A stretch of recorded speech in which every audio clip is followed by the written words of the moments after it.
আসসালামু আলাইকুম বন্ধুরা, কেমন আছো? আজ আমি বানাবো ভেজিটেবলস চিকেন বান। বড় সাইজের একটি বানাবো। ছোট বান তো তোমরা খেয়েছো, এখন বড় করে বানাবো। সেটা কেটে কেটে খেতে হবে। তো চলো দেখি কিভাবে বানাই। তো প্রথমে আমি পেঁয়াজ বাদামি করে ভেজে এর মধ্যে একটু আদা রসুন আর আলু কুচি করে দিয়েছি, আর ফুলকপি আর মাংসের কিমা, ক্যাপসিকাম সব দিয়ে এখন আর একটু হলুদ দিয়ে ভাজি করে নেব। তো সেটা বানের ভিতরে ভরার জন্য দেখো আমি ভাজিটা বানিয়ে নিচ্ছি। আর এখানে টমেটো সস দিয়ে দিলাম। আর আমি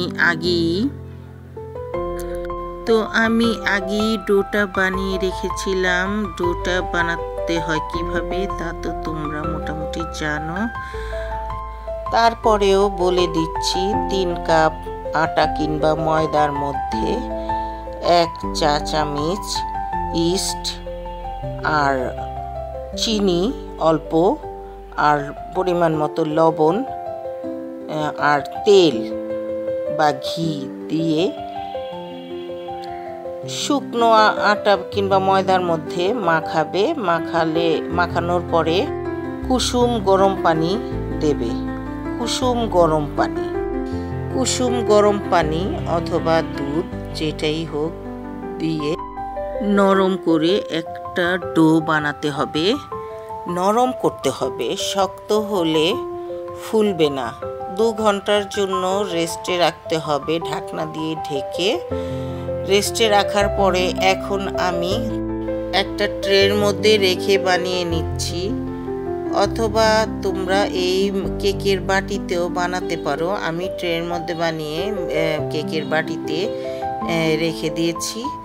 তারপরে এটা আমি ওভেনে দেব না, আজকে চুলাতে তৈরি করব, কারণ আজকে নাস্তার জন্য দেরি হয়ে গেছে। এই জন্য ওভেনে 1-1.5 ঘন্টা সময় লাগে, তাই অল্প সময়ের মধ্যে 5-6 মিনিটে আমি চুলাতে বানিয়ে ফেললাম। আর চুলাতে বানাবে কিভাবে? একটি বড় পাত্র নিয়ে এর মধ্যে একটি স্ট্যান্ড দিয়ে এর মধ্যে বাটিটা রেখে দেবে। তারপরে ঢাকনা দিয়ে ঢেকে মাঝারি আছে চুলা রাখলে 5-6 মিনিটে হয়ে যাবে। দেখো কি সুন্দর হয়েছে দেখতে, আর খুব মজা হয়েছিল। তোমাদের যদি এভাবে চিকেন ভেজিটেবলস বান যদি ভালো লেগে থাকে তাহলে আমাকে লাইক কমেন্ট শেয়ার করে পাশেই থাকবে, আর নতুন হলে সাবস্ক্রাইব করবে। আজ এই পর্যন্তই, খোদা হাফেজ।